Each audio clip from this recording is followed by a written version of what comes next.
بڑی گہری دوستی تھی، لیکن جب وہ گورنر بن گئے نا تو آپ نے فرمایا بس بھائی اب تو نے عہدہ لے لیا ہے۔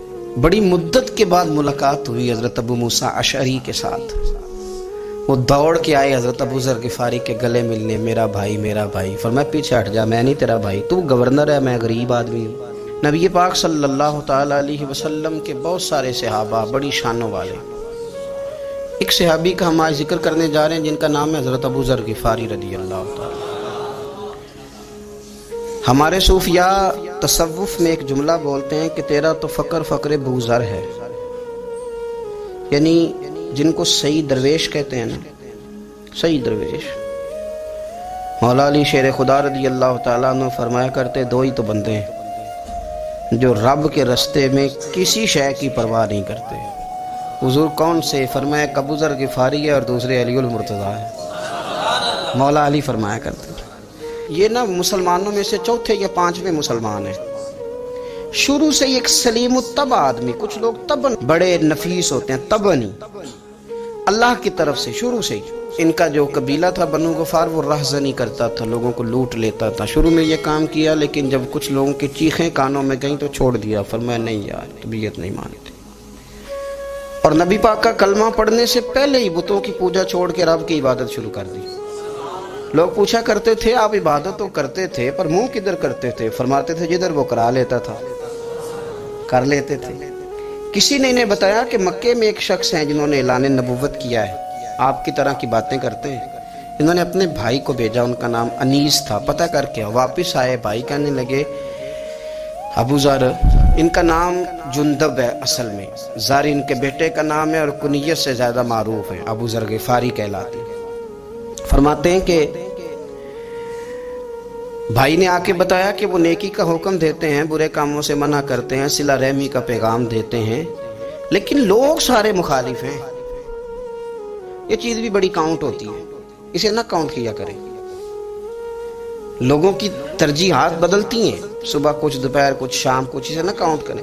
انہوں نے اس بات کو کاؤنٹ کر کے بتایا کہ لوگ ان کے جو ہیں نا وہ مخالف ہیں سارے۔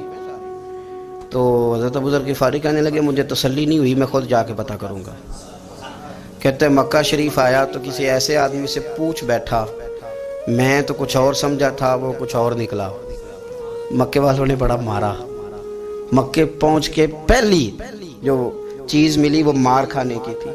اب میں ڈرتے کسی سے پوچھتا ہی نہ، بھوک بھی بڑی تھی، رہنے کو جگہ نہیں تھی، حرم شریف میں لیٹا رہتا تھا۔ میرے نصیب دیکھو، مجھے ایک شخص نے نا آ کے ہلایا، کہنے لگے اگر مناسب سمجھیں تو میں آپ کو دیکھ رہا ہوں کافی دیر سے، آپ کوئی پردیسی ہیں، آپ کا اپنا مہمان نہ بنا لوں؟ تو میں نے کہا آپ کا کیا نام ہے؟ کہنے لگے میرا نام ہے علی ابن ابی طالب۔ کہتے ہیں مولا کائنات گھر لے گئے، کھانا بھی کھلایا، جگہ بھی دی سونے کو، خدمت بھی کی، لیکن چونکہ میں تو پہلے ایک سے پوچھ کے مار کھا بیٹھا تھا، میں نے پوچھا نہیں میں کدھر آیا ہوں۔ رات رہے، اگلی رات بھی رہے، لیکن میں نے بتایا نہیں میں کس کام آیا ہوں۔ حضرت ابو ذر غفاری رضی اللہ تعالیٰ عنہ کہتے ہیں خود ہی مولا علی نے پوچھا بتا سکتے ہو کیسے آئے ہو؟ میں نے کہا راز رکھ لو گے؟ فرمایا بڑا کشادہ سینہ دیا رب نے مجھے، تو بات تو کر۔ کہنے لگے یار میں تو محمد مصطفیٰ کی زیارت کرنے آیا صلی اللہ تعالی علیہ وسلم۔ یہ بے نیاز لوگوں میں سے ہیں حضرت سیدنا ابو ذر غفاری۔ میں حضور کی زیارت کے لیے، حضرت علی کہنے لگے سویرے لے چلوں گا۔ انسان بزدل نہیں ہوتا، ہر انسان بزدل نہیں ہوتا، اور بلا وجہ ٹکراؤ کی پالیسی بنا لینا یہ بھی سیانے لوگوں کا کام نہیں۔ حکمت کے تقاضوں کے مطابق چلنا یہ بھی دلیر لوگوں کا ہی کام ہوتا ہے۔ حضرت مولا علی کہنے لگے صبح لے کے چلوں گا پر حالات ٹھیک نہیں، شرارتی لوگ ہر جگہ ہوتے ہیں، اگر کوئی شرارتیوں کا ٹولہ ملا نا جو کھڑا ہوگا جاسوسی کرنے کے لیے کہ حضور کی طرف کون کون جا رہا ہے، تو میں نیچے جھکوں گا جوتے کا تسمہ ٹھیک کرنے کے لیے، لیکن آپ نے نہیں کھڑے ہونا، آپ نے چلتے رہنا ہے تاکہ کسی کو شک نہ ہو۔ کہتے ہیں اس ترتیب سے حضرت علی مجھے لے کے گئے، میں حضور کی بارگاہ میں پہنچا۔ مولا علی کہتے ہیں بڑے بڑے لوگ سوال کرتے تھے پر یہ شروع سے سلیم الطبع تھے، مجھے کہہ لینے دینا، جنہوں نے ماننا ہوتا ہے وہ لمبے سوال کرتے ہی نہیں، مان جو لیا تو لمبے سوالوں کی ضرورت ہی کوئی نہیں۔ کہتے ہیں لوگ بڑے بڑے سوال کرتے تھے پر ابو ذر نے 2-3 باتیں ہی پوچھی اور آگے جا کے کہنے لگے حضور ہاتھ بڑھائیں مجھے کلمہ پڑھائیں۔ نبی پاک صلی اللہ علیہ وسلم نے کلمہ پڑھایا، فرمایا باہر جا کے نا ابھی ذکر کرنا کہ تم مسلمان ہو گیا، یہ ماریں گے۔ عرض کی حضور انہیں مارنے دے، میں آیا بھی مار کھا نہیں ہوں، انہیں مارنے دے نا۔ پڑا فلک کو کبھی دل جلوں سے کام نہیں، داغ دہلوی نے کہا تھا پڑا فلک کو کبھی دل جلوں سے کام نہیں، اور جلا کے راکھ نہ کر دوں تو داغ نام نہیں۔ ماری تو کھانے آئے ہیں، مارنے دے، کرنے دے زور جتنا لگانا ہے لگانے دے۔ باہر جا کے اعلان کیا، مکے والوں نے مارا، اتنا مارا کہ بے ہوش ہو گئے۔ پھر کسی نے بتایا کہ تم نے گزرنا بھی ہے ان کے علاقے سے، بنو غفار سے، پھر ان کا پتہ بھی ہے یہ لوگ بڑے سخت ہیں، پھر چھوڑا۔ تبن بڑے جلالی تھے، زاہد مزاج تھے، فرماتے تھے کہ جو تمہاری ضرورت سے زیادہ ہے وہ سارا صدقہ کرو۔ کنز کے معاملے میں ان کا رویہ یہ تھا، صرف حضرت صدیق اکبر کو کچھ نہیں کہا انہوں نے، باقی حضرت عمر جیسے آدمی کو بھی کھڑا کر کے کہہ لیتے تھے یہ مال کیوں رکھا ہوا ہے خزانے میں، بانٹتے کیوں نہیں سارا؟ اور جناب عثمان غنی رضی اللہ تعالیٰ عنہ کے ساتھ تو باقاعدہ کئی دفعہ اس موضوع پر گفتگو کی۔ وہ کہتے تھے کہ جب اللہ کہتا ہے قرآن میں کہ مال دولت جمع نہیں کرنی، تو وہ جو لوگ تھے وہ بھی بڑی شانوں والے تھے، وہ کہتے تھے کہ اللہ نے جب زکوٰۃ فرض کی تو مال جمع ہوتا ہے تو زکوٰۃ فرض ہوتی ہے نا، جب فطرانے کا کہا تو مال ہوتا ہے تو فطرانہ آتا ہے نا۔ تو آپ جو کہہ رہے ہیں وہ ٹھیک ہے، پر آپ اعلیٰ بات کر رہے ہیں تقوی کی، سارا بانٹو۔ تو حضرت ابو ذر غفاری کہتے تھے چلو ٹھیک ہے تمہاری بھی بات مان لیتا ہوں، پر یہ بتاؤ مدینے والے کا اپنا طریقہ کیا ہے؟ کہ بھئی حضور کا طریقہ تو وہی ہے جو آپ بتا رہے ہیں۔ تو فرمانے لگے پھر اس رستے نہ چلیں جو رستہ مدینے والے رسول کا ہے، اور حضور سے، نبی پاک سے عشق کرتے بڑا کھل کے۔ یہ صحابہ صفہ میں سے تھے۔ کلمے پڑھنے کے بعد چونکہ طبیعت جلالی تھی تو حضور نے بھیج دیا، فرمایا واپس جاؤ اپنے قبیلے میں تبلیغ کرو۔ واپس گئے، بھائی کو مسلمان کیا، والدہ کو مسلمان کیا، قبیلہ سارا مسلمان کیا، وہیں رہے۔ ہجرت مدینہ کے بعد آئے تبوک کے موقع کے قریب، اور حضور نے صحابہ صفہ میں رکھ لیا۔ نوکری کرتے مدینے والے رسول، دلیر آدمی تھے، بڑا قبیلہ تھا، پر ڈیوٹی کرتے، ڈیوٹی خدمت کرتے۔ ایک بیٹا تھا زار اس کا نام تھا، اس کی ڈیوٹی لگائی تم نے میرے نبی پاک کے اونٹ چرانے۔ ڈاکو آئے تو صاحبزادہ اونٹوں کی، اونٹنیوں کی حفاظت کرتے شہید ہو گئے۔ اور یہ انوکھا بندہ جس نے شرط لگائی تھی کہ میں نے کالی سیاہ رنگ کی عورت سے شادی کرنی، انوکھا بندہ ہے۔ ایک بیٹی تھی، ایک بیٹا، بیٹا شہید ہو گیا، بیوی سے کہا تم نے نبی پاک کے گھر میں خدمت کرنی ہے، حضور کے گھر والوں، اور میں نبی پاک کی نوکری کروں گا۔ حضور کی خدمت کرتے، ہر وقت خدمت میں رہتے۔ اور حضور جب آتے نا، صحابہ صفہ میں یہ شامل تھے جو لوگ دین سیکھتے، حضور جب آتے تو سب سے پہلے آ کے حضرت ابو ذر غفاری کا پوچھتے، بلائیں، اور جب بات کرتے حضور تو بار بار ان کو مخاطب کر کے بات کرتے۔ حضرت ابو ذر غفاری رضی اللہ تعالیٰ عنہ کا نبی پاک سے اتنا پیار کہ ہماری بھی مشکل حل کر دی۔ ابو داؤد شریف میں موجود ہے، ایک دن کہنے لگے یا رسول اللہ صلی اللہ علیہ وسلم، اگر کوئی بندہ کسی سے پیار بڑا ہی کرے پر اس جیسے عمل نہ کر سکے، کوشش کرے کرنا، لوگ ہمیں کہتے ہیں نا جی پیار بڑا، عمل بھی تو کرو نا، بھی کرنا چاہیے، پر انسان ہے نا، غلطی بھی تو ہو ہی جاتی ہے۔ اب ہم عمل نہیں کر سکتے تو تم ہمیں پیار بھی نہیں کرنے دو گے، مہربانی کرو پیار تو کرنے دو نا۔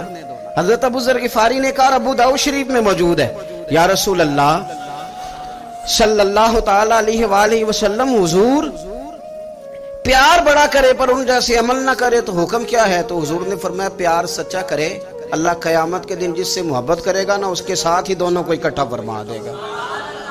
تو حضرت ابو ذر نے فوراً کہا، حضور پھر مجھے آپ سے بھی بڑا پیار ہے، رب سے بھی بڑا پیار ہے۔ فرمایا فکر نہ کرنا، جنت میں اکٹھے ہی جائیں گے۔ اتنی محبت رسول پاک کی ذات کے ساتھ حضور کی نوکری کرنا۔ ایک دن خدمت کرتے کرتے سو گئے، حضور مسجد میں آئے پتہ کرنے کہ ابو ذر آرام کر رہا ہے۔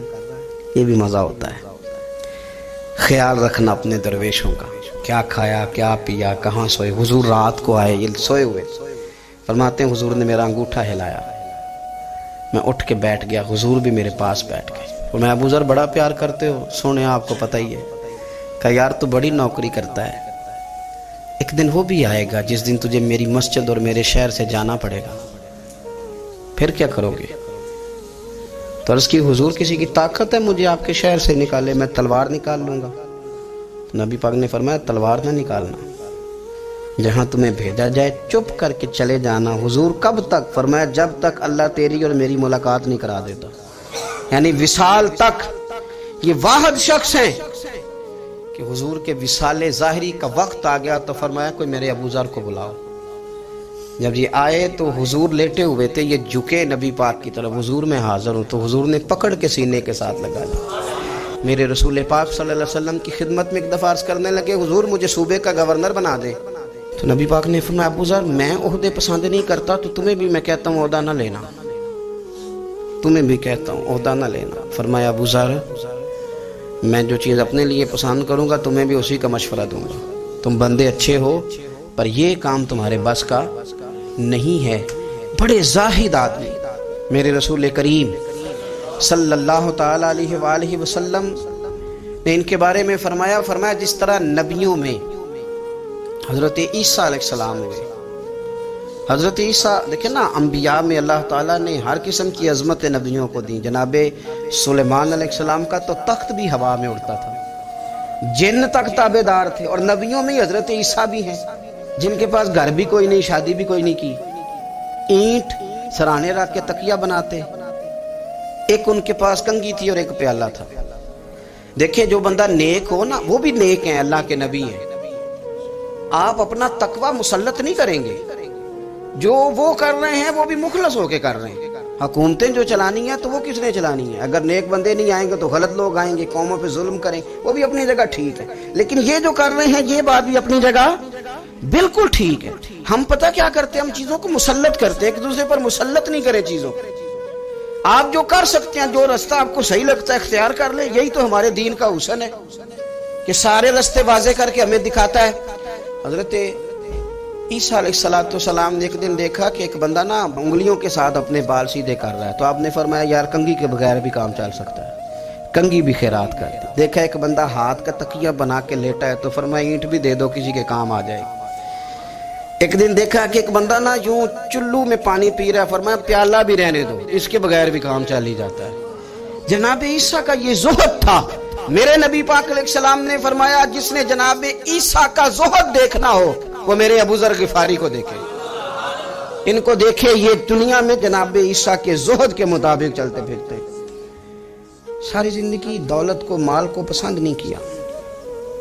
جہاں رہتے تھے ایک گورنر صاحب نے 300 دینار تحفے میں بھیجے، تو ایک ہوتا ہے نا بندہ کہتا نہیں نہیں ضرورت نہیں، اور حضور سید عالم صلی اللہ علیہ وسلم نے حضرت عمر سے فرمایا تھا جو خود بخود آ جائے وہ قبول کر لو اللہ کی طرف سے، لیکن ان کا رنگ فقیری والا تھا اور تھوڑا انوکھا تھا۔ 300 دینار آئے تو فرمانے لگے اسے جا کے کہو تمہیں کوئی اور بندہ نہیں ملا دھوکہ دینے کے لیے، میرے گھر ہی مال بھیج دیا ہے۔ فرمانے لگے میرے پاس گدھا ہے سواری کرنے کے لیے، میرے پاس بکریاں ہیں دودھ پینے کے لیے، میرے پاس ایک چادر اضافی ہے سامان میں سے، میں تو ڈرتا ہوں کہ رب کہیں اس چادر کے بارے میں سوال نہ پوچھ لے، اور تم ہو کہ میرے پاس یہ لے کے آئے ہو۔ حضرت عثمان غنی کے پاس جا کے کہا کرتے کتنا لوگوں کے پاس پیسہ آ گیا ہے، ہر بندے کے گھر میں مال ہے، یہ کیا ہو رہا ہے، لوگوں سے کیا خرچ کرے غریبوں پہ۔ عثمان غنی فرمانے لگے تمہیں تو خوش ہونا چاہیے کہ میرے دور میں لوگ خوشحال ہو گئے۔ آپ فرمانے لگے نہیں، وہ والا رنگ زیادہ بہتر ہے جو مدینے والے نے اختیار فرمایا ہے، کیونکہ کچا رنگ للاری والا چڑھدا تے لیندا رہندا عشق تیرے دا رنگ محمد، جدوں چڑھ جائے پھر نہیں لینا۔ آپ کی طبیعت کے اندر دولت سے بیزاری، حضرت ابو درداء، حضرت ابو موسیٰ اشعری، حضرت ابو ہریرہ رضی اللہ تعالی عنہ، یہ سمجھ لیں ان کے کلاس فیلو تھے، ان کے ساتھ پڑھا تھا انہوں نے۔ حضرت ابو ذر غفاری ان پر بھی جلال کرتے ہیں۔ آپ یقین کریں کہ طبیعت نا ایسے کیف میں آ گئی ان کو پڑھ کے، ان کو پڑھا جب کچھ دنوں سے تو کچھ انوکھا، یہ انوکھی وضع ہے، سارے زمانے سے نرالے ہیں، یہ بندے کون سی بستی کے یار اب رہنے والے ہیں، یہ کس طرح کے لوگ ہیں، کیا سوچ ہے۔ حضرت ابو درداء رضی اللہ تعالیٰ عنہ کے گھر کے قریب سے گزرے تو حضرت ابو درداء مکان بنا رہے تھے، کیا جملہ کہا، تڑپ گئی روح۔ فرمانے لگے ابو درداء تجھ سے مجھے یہ امید نہیں تھی یار۔ فرمایا کیا ہوا؟ فرمانے لگے اب تیرا مکان بنانے کے لیے بھی اللہ کے بندوں کی پشتوں پر اینٹیں رکھی جائیں گی، تیرا مکان بنانے کے لیے رب کے بندوں کی پشتوں پر اینٹیں تیرے لیے۔ حضرت ابو دردہ نے گردن جھکا لی، فرمایا یار جہاں تو ہے نا تو بالکل ہی ٹھیک کہتا ہے۔ کیوں؟ میرے نبی پاک صلی اللہ علیہ وسلم نے فرمایا اس زمین کے اوپر اور آسمان کے نیچے ابو ذر غفاری سے سچا بندہ کوئی نہیں، ان سے زیادہ سچا کوئی نہیں۔ فرمایا تو ٹھیک کہتا ہے یار، صحیح کہتا ہے۔ حضرت ابو موسیٰ اشعری رضی اللہ تعالیٰ عنہ کو گورنر بنا دیا گیا عراق کا۔ اب حضرت ابو موسیٰ اشعری صحابہ میں ایک بڑے جلیل القدر صحابی ہیں، اور ان کی عظمتیں، رفعتیں، بلندیاں کیا کہنا، بڑی گہری دوستی تھی۔ لیکن جب وہ گورنر بن گئے نا تو آپ نے فرمایا بس بھئی اب تو نے عہدہ لے لیا ہے، یہ بندے کو ٹھیک نہیں رہنے لیتی چیزیں، اب تو عہدے میں چلا گیا۔ بڑی مدت کے بعد ملاقات ہوئی حضرت ابو موسیٰ اشعری کے ساتھ، وہ دوڑ کے آئے حضرت ابو ذر غفاری کے گلے ملنے، میرا بھائی میرا بھائی۔ فرمایا پیچھے ہٹ جا، میں نہیں تیرا بھائی، تو گورنر ہے، میں غریب آدمی ہوں، اپنا کام کر۔ پھر دوڑ کے آئے، فرمایا ابو ذر تو میرا بھائی ہے یار، اکٹھے پڑھتے تھے حضور۔ فرمایا نہیں جا تو نہیں میرا۔ پھر آئے، جانتے تھے نا یہ سچا بندہ ہے، یہ سچا بندہ ہے، یہ تقریروں والا نہیں، صرف وعظوں والا نہیں، اس کے اندر بھی بڑی سچائی ہے۔ قریب آئے، آ کے کہا یار تو میرا بھائی ہے، میرے سینے لاگ۔ فرمانے لگے تو تیسری بار آیا ہے، مومن ہے، میں منہ نہیں موڑ سکتا، پر پہلے مجھے بتا گورنر بننے کے بعد تو نے مکان کتنے بنائے؟